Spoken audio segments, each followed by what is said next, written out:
Mula sa GMA Network Center, ito ang 24 Oras. Magandang gabi po, Luzon, Visayas at Mindanao. Dumistansya si Pangulong Bongbong Marcos sa pag-impeach ng Kamara kay Vice President Sara Duterte. Sabi pa ng Pangulo na kumbisi niya ang mga kalyado na huwag maghain ng reklamo pero walang dikta sa pag-endorso. Nakatutok si Ivan Mayrina. Sa kabila ng naunang pahayag ng Pangulo na hindi siya pabor sa pagsusulo ng impeachment laban kay Vice President Sara Duterte, 250 na congressman pa rin ang pumirma pabor dito. 70% yan ang mahigit 300 nakaupong miyembro ng Kamara, karamihan, mga kaalyado ng Pangulo. Pero git ng Pangulo, hindi raw siya nakialam sa resultang ito. Did you have a hand in this impeachment? No, the executive cannot have a hand in the impeachment. Walang role ang executive sa impeachment. But the conventional thinking, Mr. President, is that nothing comes to pass in the House without the President or without Malacanang's blessing. Well, you give me too much credit. But again, what the House has done is clearly the mandate that they have been, the constitutional mandate that they have to proceed with the impeachment complaints. Hindi naman itinanggi ng Pangulo na napag-usapan nilang impeachment ng mga kongresista. Nakumbinsi naman daw niya mga kaalyado na huwag mag-file ng reklamo. Pero hindi naman daw niya kayang diktahan na huwag i-endorso ang isang impeachment complaint kapag na-file na. Ang kanya mismong anak na unang nag-endorso sa impeachment, humingi raw ng payo sa kanya. Do your duty. You have to support the process. You are constitutionally mandated to carry out that process. And you are a congressman, so do your duty. That's what I told him. I didn't know you'd be the first to sign, though. Sinagot din ng Pangulo ang mga usap-usapan online na kapalit ng pagpirma sa impeachment ang malalaking halaga ng pera. I don't think that kind of two-thirds of the Senate, 306 sila. They got 215. So just a little bit over two-thirds, hindi mo makukuha sa ganong klaseng sistema yan. I know. I've been in Congress. I don't think that way of operating would have worked. Ngayong nasa Senado ng impeachment complaint, nasa kanila na raw ang bola kung paano magiging gulong ng impeachment complaint. Para sa GMA Integrated News, Ivan Mayrina, nakatutok, 24 Oras. Sa Hunyo pa, masisimula ang impeachment trial ni Vice President Sara Duterte ayon kay Senate President Cheese Escudero. Hindi raw kasi maaaring simula ng paglilitis habang nakabreak ang sesyon ng Kongreso. Nakatutok si Mav Gonzalez.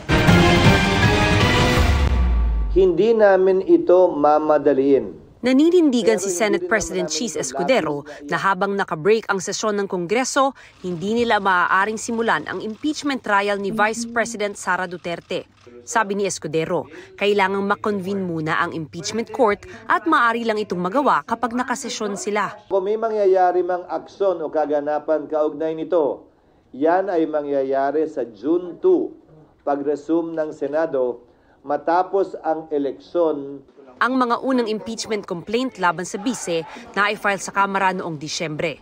Pero kahapon ng hapon lang ito pinadala ng Kamara sa Senado sa huling araw ng kanilang sesyon. Kung nagpa-banjing sila gawin ito, siguro wala naman silang basihan ngayon na madaliin kami. Hindi naman siguro makatarungan o tama na pagkatapos nilang upuan ito ng ilang buwan. Biglang pwersahin, pipilitin at sasabihan kami ng sino mang galing sa Kamara na, hoy, bilisan nyo, aksyonan nyo, ano ba kayo? Hindi. Hindi ganon at hindi ako papayag din nun. Ang impeachment process para sa akin, hindi mahalaga kung pabor kayo o kontra, hindi mahalaga kung ma-acquit o ma-convict. Ang mahalaga para sa akin, credible, kapanipaniwala, at magagawad ng hustisya. Sa tanong kung pwede bang magpatawag si Pangulong Marcos ng special session habang nakabreak ang Kongreso, sabi ni Escudero, ang pagpapatawag ng special session sa aking pagkakaalam ay hindi para mag-convene ng impeachment court. If the senators ask for it, yes. Again, sila ang magde-decide. Hindi kami. Dagdag ng Senate President, marami pa rin daw kailangang gawin habang nakabreak ang Senado. Isa na rito ang pag-verify ng mga lagda ng mga kongresistang pumirma sa impeachment complaint. Sabi ni Escudero, hindi pwedeng e-signature dahil kailangan personal pinirmahan ng kongresista at pinanumpaan sa harap ng House Secretary General. Kailangang umabot ang verified signatures sa 102 para matiyak na sapat ang kinakailangang bilang para diretsong maitransmit sa Senado ang reklamo.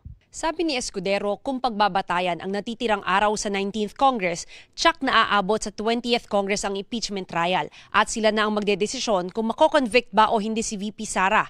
Ibig sabihin, kasama sa maghahatol sa bise ang 12 senador na iboboto natin sa eleksyon. Sa paglilitis, pwedeng ipatawag si VP Sara kung kailangan.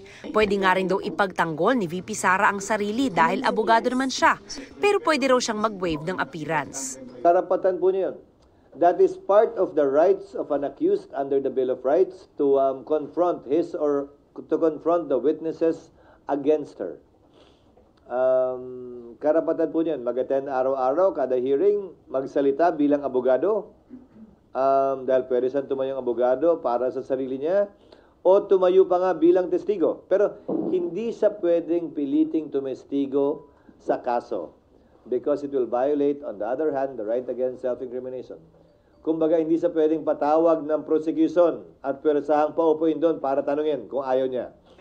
Sakali namang ipatawag daw si Duterte at hindi ito pumunta. The impeachment court, very much like the Senate, has the power and authority to issue subpoena. The sergeant at arms, with the assistance and aid of law enforcement officers, may effect the compulsory order for her to appear. But I heard a comment of VP Sara in connection with the looming impeachment complaint to be filed against her that she would welcome it as an opportunity to present her side of the story vis-a-vis the accusations being hurled against her by members of the House. So I hope that will indeed be her position. Pag nasimulan, may time limit ba ang impeachment trial? Wala, pero sino ba naman ang may gustong umabot ito till kingdom come? One way or the other, kailangan ito pagpasahan at desisyonan. Ulitin ko, nang hindi minamadali, pero hindi rin naman pinagpapaliban ng labis. Naglabas naman ng pahayag si Senador Amy Marcos, kapatid ng Pangulo at kilalang kaalyado ng bise. Sinabi niyang lalabanan niya raw ang impeachment hanggang dulo dahil ayaw niya ng gulo. Dapat daw harapin ang mga tunay na problema sa halip na impeachment at destabilization. Para sa GMA Integrated News, Mav Gonzalez, nakatutok, 24 oras. Arestado sa isang visa consultancy office sa Maynila ang mga nagpapanggap na operatiba ng PAOK. Nangikil umano sila ng aabot sa 1 milyong piso kapalit ng pagpapalaya sa nahuling dayuhang POGO workers. May mga Philippine passport ding kinumpiska. Nakatutok si Salima Refran.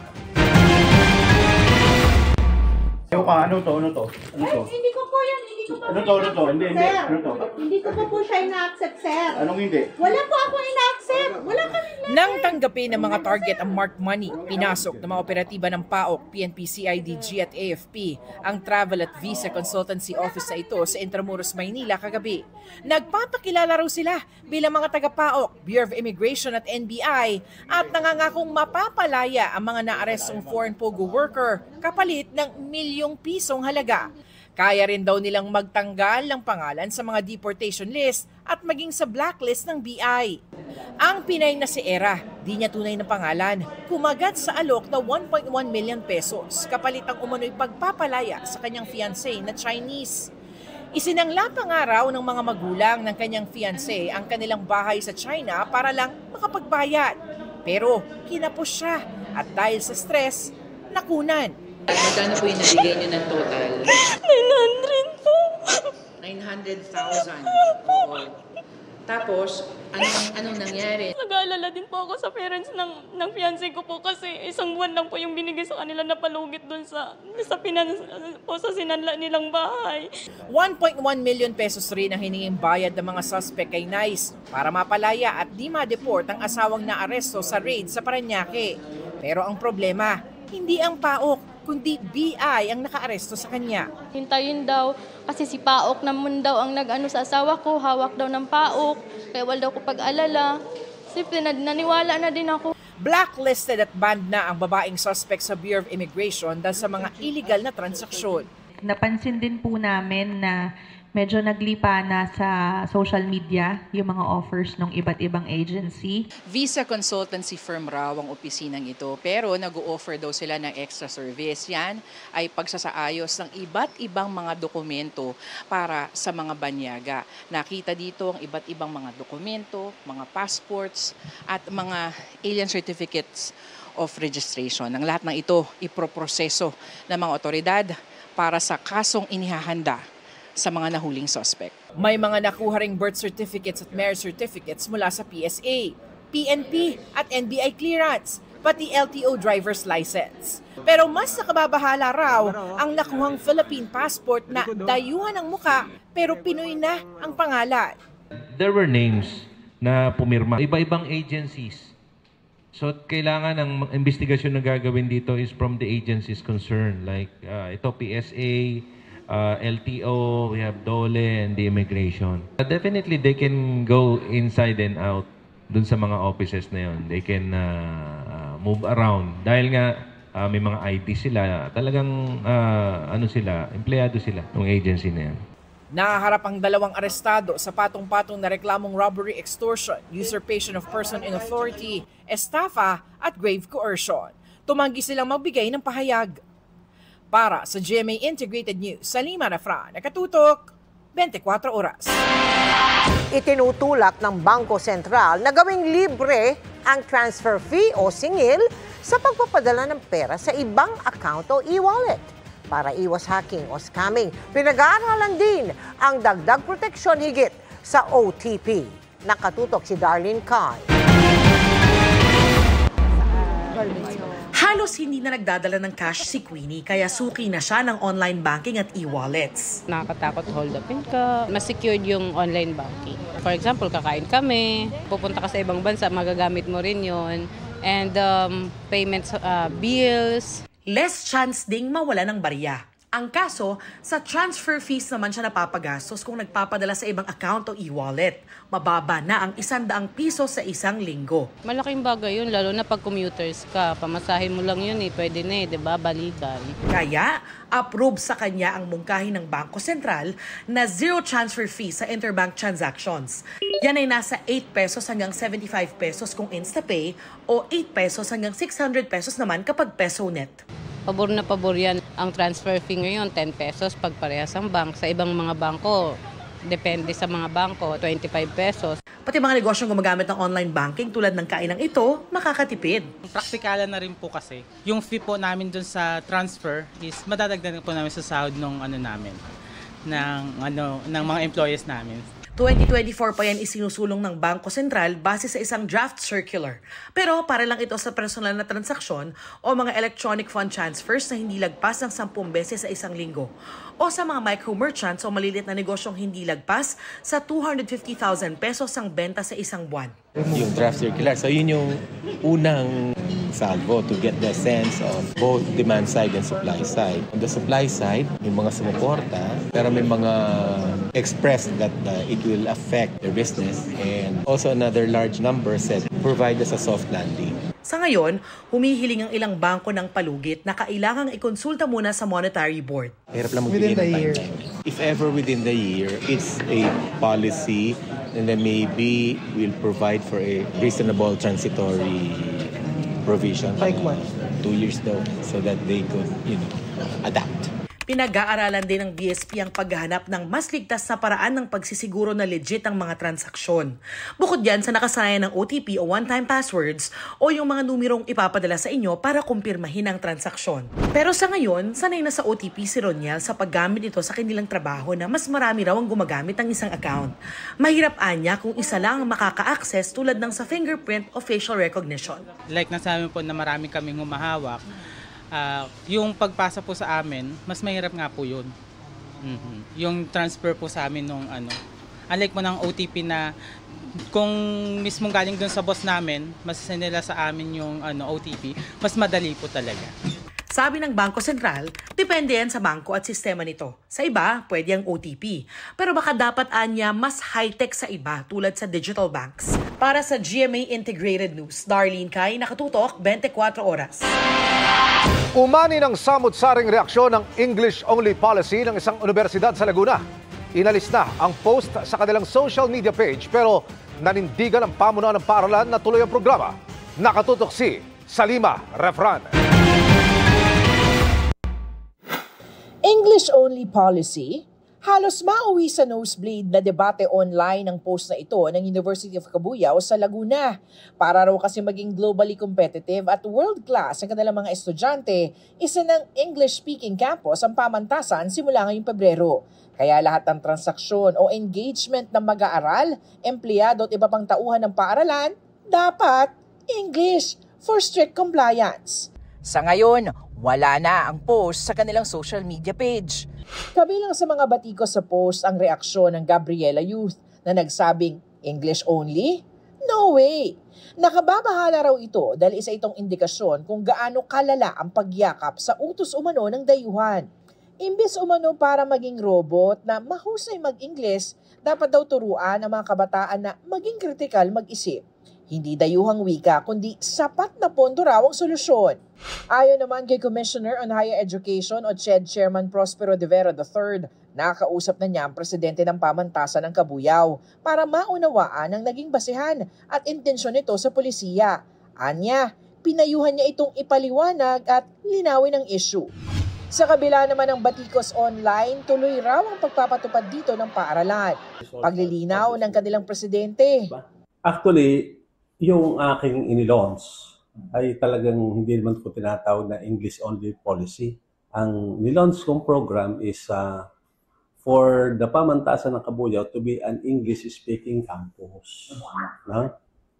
Yung mas naintindihan ko yun eh. Meron ng study na ginawa ng merong declining English proficiency sa ating senior high schools.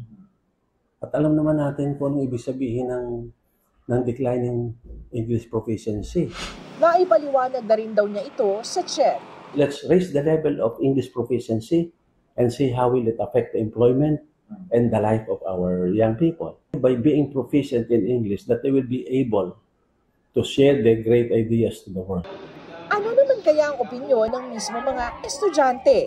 Dapat may specific, hindi po compliance na strict compliance po ang paggamit ng English po. Kasi po, minsan tayo, pag nasa discussion na po, hindi po naman talaga direct na fluent kami sa English eh. Kasi hindi naman po talaga, yun ang pinakaunang namin salita or gamit na wika. May i-revise lang po siguro sila sa sa policy ang ipapatupad po. Pabor naman po, it enhances our skills po to speak English fluently.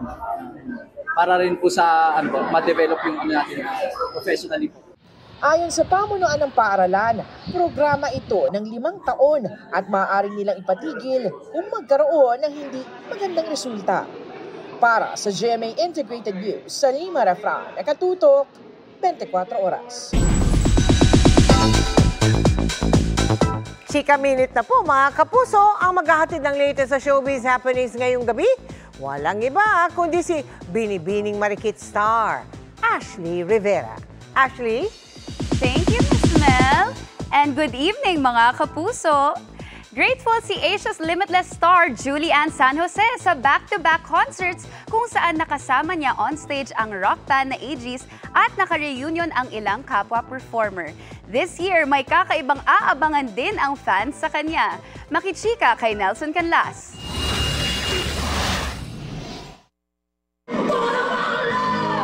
Nakipagbiritan si Julie Ann San Jose sa grupong Aegis para sa kanilang pre-Valentine concert kamakailan. Isang tribute na rin daw ito para sa namayapang miyembro ng Filipino rock band na si Mercy Sunot. Their music still lives on and patuloy silang magiging legends of OPM. Speaking of icons, nagpapasalamat si Asia's Limitless star dahil napasama siya sa concert na binibigyang pugay ang mga likha ng composer na si Benny Saturno. Reunited siya with Popstar Kids host Kyla at kasama rin nila si Rita Daniela na kapwa niya dating contestant sa Kapuso Pulilit Singing Contest. Grabe, nakakamiss kasi dati si Ate Kyla nag-host ng Popstar Kids. Ngayon, kasama na ulit namin siya, di ba? Kaya nakakatawa. Bukod sa pagkanta, magbabalik din sa paggawa ng series si Julian ngayong 2025. This time, isang kakaibang role ang kanyang gagampanan. I can't spoil it yet pero I'm very, very excited because I'll be working with my friends. Yun lang yung masasabi ko muna. But I'm very, very excited. Nelson Canlas, updated sa Showbiz Happenings. Walang tugon ng China sa hamon ni Pangulong Bongbong Marcos na itigil ang harassment sa West Philippine Sea bilang kondisyon para ibalik na sa Amerika ang mga Typhoon missiles nito na nasa Pilipinas. Hindi na anya umasa dyan ang Pangulo. Sabi ng Pangulo, I didn't expect them to, and they haven't responded specifically. They've responded in general terms, saying that what they do is a lawful exercise in law enforcement and all that. But no, nothing specific on the missiles. Sabi ng Pangulo, bagamat iginigit ng China na naaayon sa batas ang kanilang ginagawa, wala na itong nabanggit tungkol sa usapin ng Typhoon missiles. Wala ring umanong nabanggit ang China tungkol sa pagpapababa ng tensyon at pagbabawas ng agresibo nilang mga hakbang sa West Philippine Sea. Matagal nang inaangal ng China ang pagkakaroon ng Typhoon missile system ng Pilipinas mula sa Amerika. Tinawag din nila itong mapanghamon at mapanganib, kaya nananawagang itigil ang missile program.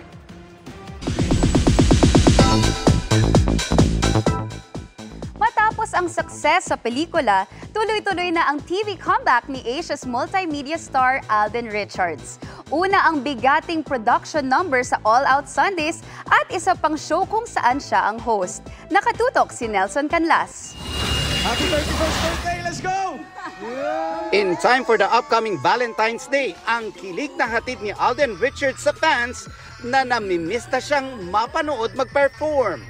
This Sunday na kasi ang kanyang comeback sa Sunday variety show na All Out Sundays. Yes, very excited po, very happy na kahit papaano nakabalik tayo, of course, to perform again with my fellow Kapuso stars. It's been, I think, a year and a half yata since my last appearance. Spoiler alert, isa pang Kapuso big star ang makakasama niya sa isang song and dance production. Birthday month kasi ni Heart, so may makikiselebrate tayo, may prod din kasama ko siya and other AOS artists. Bukod sa All Out Sundays, may isa pa siyang TV comeback. Pahinga muna raw siya sa acting dahil hosting naman ang pagbubutihin niya ngayon. I'll be a host for a show for GMA. I think we'll start grinding by March and then it will air on June. My last was Battle of the Judges pa and it really did well. So ngayon it's another new concept. Nelson Canlas, updated sa Showbiz Happening. May batas pero kulang naman ang nagpapatupad. Kabilang yan sa lumabas na dahilan kaya isa sa bawat 3 estudyante sa Pilipinas ang nabubuli. Batay po sa isang pag-aaral. Kulang din ang mga guidance counselor ang mga paaralan. Ang tugon ng DepEd sa pagtutok ni Maki Pulido. Sa isang internet shop sa Barangay Lagaw, General Santos City, makikita ang 5 binatilyong babad sa computer. Tumayo ang isa at inundayan ng saksak ang lalaking nasa likod niya. Mabilis na tumayo ang biktima habang inambahan din ng saksak ang isa pa. Sa investigasyon ng mga pulis, binuli umano ang lalaki kaya nanaksak. Atong suspect gibuli sa victim sa internet cafe, baligin na siya nga baho. Nasuko tong suspect, tinamurag na wala sa yang wisyo, kita sa kutsilyo, matoy gidunggab niya dayon tong isa, tong nambuli sa iya. Mahigit 1 dekada na mula ng isabatasang Anti-Bullying Act, pero hanggang ngayon marami pa rin ang nabubuli na kabataan, hindi lang pisikal at verbal. Sa pag-aaral nga ng Program for International Student Assessment o PISA, isa sa bawat 3 estudyante ang nakakaranas ng insidente ng bullying minsan sa isang linggo. Based on the data, from grade 5 to grade 10, yung prevalence ng bullying pinakamalimit sa Pilipinas. Pero bakit malala pa rin ito sa kabila ng mga batas at pulisiya? Matinding kakulangan sa school staff ang nakikitang problema ng 2nd Congressional Commission on Education o EDCOM 2. Pinamumunuan dapat ang Anti-Bullying Committee ng school head o principal, pero marami sa mga paaralan, walang principal. Katulong dapat ang guidance counselor, pero wala ring guidance counselor. It is worst in schools that are severely congested. Ibig sabihin, kulang ng mga adults na nandoon para sumubaybay, para tumulong sa mga estudyante at mag-resolve ng conflict. Mataas na nga ang bilang, halos hindi pa nare-resolba ang mga kaso. Ayon sa EDCOM2 report, 11% lang ng reported cases ang naresolba mula November 2022 hanggang July 2024. Para sa GMA Integrated News, Maki Pulido, nakatutok, 24 oras. Parang pagliliti sa korte. Pero ang mga hukom, taga-usig at maging ang nasasakdal, mga politiko. Ito ang kakaibang katangian ng isang impeachment trial gaya ng hinaharap ni Vice President Sara Duterte.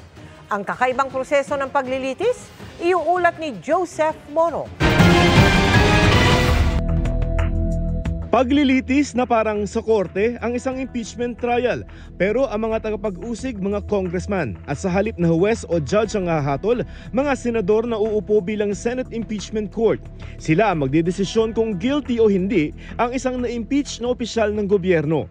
When all the pleadings and the arguments are submitted and the evidence, the senators are one by one asked to rule on each and every charge. It only requires one charge na makonvict siya, then she will be removed from office and be barred from any public office in our republic. Huling nakakita ng isang impeachment trial ang mga Pilipino nung litisin sinooy Supreme Court Chief Justice Renato Corona noong taong 2012. Isa sa mga tumayong senator judge noon ang yumaong si Senador Miriam Defensor Santiago na kilalang constitutional law expert at naging judge rin bago maging senador. Sa isang talumpati noong 2012, ipinunto niya ang kakaibang katangian ng impeachment trial. Impeachment is unique because it is a hybrid. It's a mix and match combination. Impeachment is both quasi-judicial and quasi-political. It is not a purely judicial or a purely political process. So it's very, very unique and very few people are familiar with its goals and its purposes. It is not a civil case nor a criminal case. Since impeachment is not a criminal trial, the standard of proof should not be as high as proof beyond reasonable doubt. Because it targets the highest official of the judicial branch, the standard of proof should not be as low as substantial evidence. Certain people who claim that the standard of proof does not matter are in effect arguing that impeachment is a purely political process, which, as I have already explained, is misguided. At dahil mga senador na mga politiko rin ang magiging hukom, sa konsensya raw nila nakasalalay ang magiging hatol. The goal should be total impartiality. According to Professor Black, the remedy has to be in the conscience of each senator. Therefore, the ultimate issue is whether each senator has a conscience. May konsensya ba sila? And if that conscience is educated, not every little voice in your head indicates a conscience. It might indicate insanity. It all boils down to conscience, if it exists.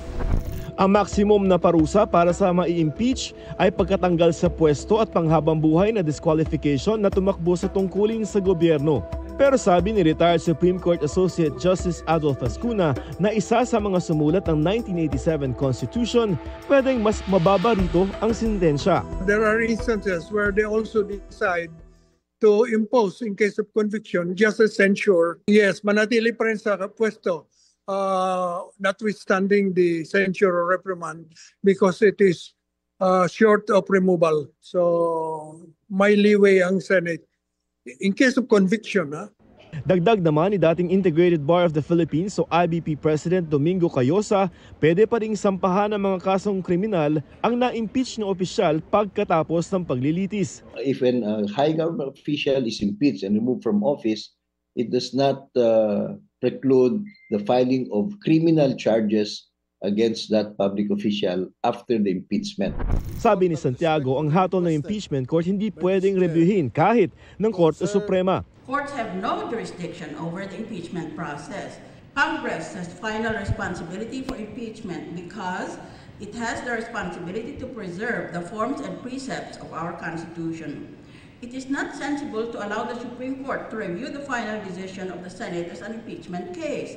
Magkaiba naman ang pananaw ng mga legal expert na nakausap namin kung pwedeng ipardon ng Pangulo ang na-impeach na opisyal. I believe the President has the power the pardoning power to, in case of, even in case of impeachment. The Constitution is silent on that. I don't think the President can reinstate an official that has been removed by impeachment. Baka hindi pwede. Yung pardon, I think, is for removing the perpetual disqualification. No, there's no pardon. Kasi nga, admin case yan, hindi naman yan criminal case. Masalimuot at komplikado man ang proseso ng impeachment, ayon sa mga legal expert na nakausap namin, may dahilan kung bakit inilagay ito sa ating konstitusyon. This is a provision or a remedy for accountability. Diba? So we should not forget that this is not a provision in the politics of governance. It is about accountability of high public official. Kaya nga dapat mas mabilis, mas expedient. Public officials are accountable at all times. At all times, it should not be interrupted simply because a new Congress is coming in. Because of the principle should be accountability. And accountability remains at all times. So pag naumpisahan na yan, dapat tuloy. Para sa GMA Integrated News, Joseph Morong, nakatutok 24 oras. Mas maraming kongresista ang pumirma sa impeachment complaint laban kay Vice President Sara Duterte kahit po sa Mindanao, pero isa lamang mula sa Davao Region. Itinanggi naman ng isang tatayong impeachment prosecutor ang alegasyon ni Congressman Pulong Duterte na politically motivated ang akbang. Nakatutok si Tina Panganiban Perez. There is a motion to direct the Secretary General to immediately endorse to the Senate the impeachment complaint. Is there any objection? The chair hears none. The motion is approved. Tinapatan ng palakpakan at standing ovation ng marami sa Kamara ang pag-aproba nila sa impeachment ni Vice President Sara Duterte. 215 sa 306 congressmen ang lumagda o mahigit 70% ng Kamara. Sobra na ito sa 102 endorsement na kailangan para ma-shortcut ang pag-akyat ng impeachment complaint sa Senado.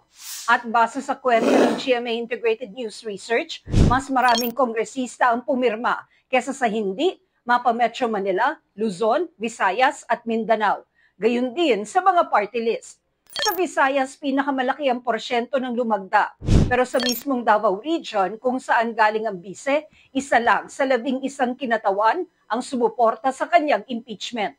Una sa listahan ng lumagda, si Representative Sandro Marcos, anak ni Pangulong Bongbong Marcos, habang ang huling lumagda ay si Speaker Martin Romualdez, pinsan ng Pangulo. Giit ni Manila 3rd District Representative Joel Chua na inilistang maging isa sa prosecutor o taga-usig sa impeachment, hindi ito politically motivated, gaya ng batikos ni Congressman Pulong Duterte, kapatid ng bise. Nasa rules niya na kapag may 1/3 ng mga congressman na nag-endorse, pwede itong idiretso sa Senado na siyang tatayong impeachment court. Kung titignan po natin, siguro mga 2 months ago, meron na talagang mga nag-file ng impeachment proceedings. In fact, nakatatlo na. Pinaka-importante lamang po kasi dito po sa Kamara may alis na kasi po kami po magtatapos po. Tugon naman ni Pangulong Marcos sa kapatid ng bise. We've heard these statements from Congressman Pulong before.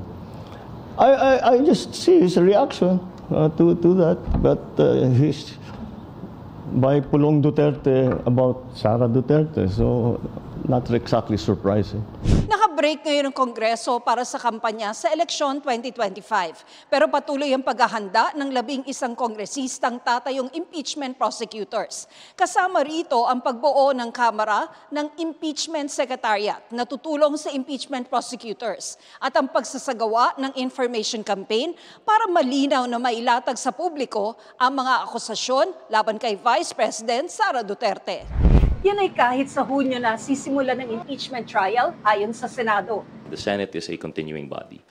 The House of Representatives is not. If ever we have a new composition of the 20th Congress, then I think they will just elect a new set of prosecutors, if ever. It does not stop the process.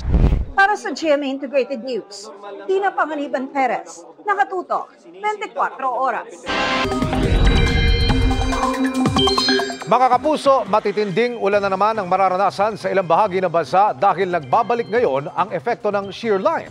Ang shear line ay ang pagsasalubong ng umiiral pa rin na hanging amihan at easterlies. Binubuo yan ng mga kaulapan na nagdudulot ng maulang panahon sa mga apektadong lugar. Dahil diyan, naglabas ng heavy rainfall outlook ang Pag-asa kung saan posibleng makaranas ng matitinding buhos ng ulan hanggang bukas. Kasama rito ang Bicol Region, Marinduque, Romblon, Oriental Mindoro, Eastern Visayas at Dinagat Islands. May mga pag-ulan din sa iba pang bahagi ng bansa gaya ng Cagayan, Isabela, Aurora, Quezon at iba pang bahagi ng Mimaropa. Dapat ding maging handa ang malaking bahagi ng Visayas at Mindanao. Sa Metro Manila, posible rin ang ulan bukas kaya huwag kalimutang magdala ng payong. Hindi bababa sa 4 ang patay sa bumagsak na eroplano sa Ampatuan, Maguindanao ngayong hapon. Nabagsakan ang isang kalabaw sa palayan kaya matinding sugat ang inabot sa mukha. Ayon sa mga residente, napansin nilang pabalik-balik ang eroplano bago ito tuluyang bumagsak sa palayan. Dinig din ang malakas na tunog sa pagbagsak ng eroplano. Patuloy naman ang investigasyon sa insidente.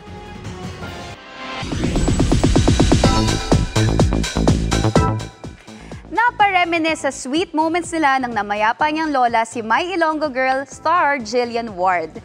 Kasunod yan ng isang heartwarming encounter nila ni Michael Sager sa isang pasyente sa ospital kung saan sila nagtitaping. Makichika kay Aubrey Carampel.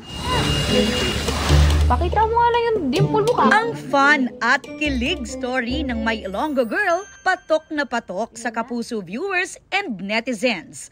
Ang Kapuso Prime drama ng GMA Public Affairs na pinagbibidahan ni Jillian Ward na gumaganap as Tata in Venice at katambal na si Michael Sager as Francis. May total of 300 million views na on all social media platforms. Thankful si Jillian dahil mapa-afternoon prime o nighttime man, ramdam daw niya ang love and support ng fans. Hindi namin nina-expect po yun kaya sobrang big blessing po talaga siya. And ayun, lagi ko din po kasi pinag-prepare yung show. Pupunta ako ng church. Yesterday, nag-church ako to pray for the show, my co-stars, the production. Ipinagdasal din daw niya ang leading man na si Michael na nag-celebrate ng kanyang birthday kahapon. We're thankful. Thank you, Lord, for the blessings. And just like Jill, pinagdadasal ko talaga tong show na to because we wanted to really work on being a positive light. Tuwing gabi sa primetime po kami, 3rd slot. And bago matulog, ang goal lang talaga namin is magpasaya, magpakilig.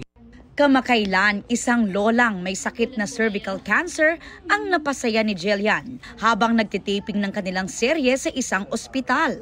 Sa video na ito nakuha ng production staff ng My Ilonggo Girl, makikitang pumasok si Jillian sa kwarto ng ospital. Nakatapat lamang daw ng kanyang standby area.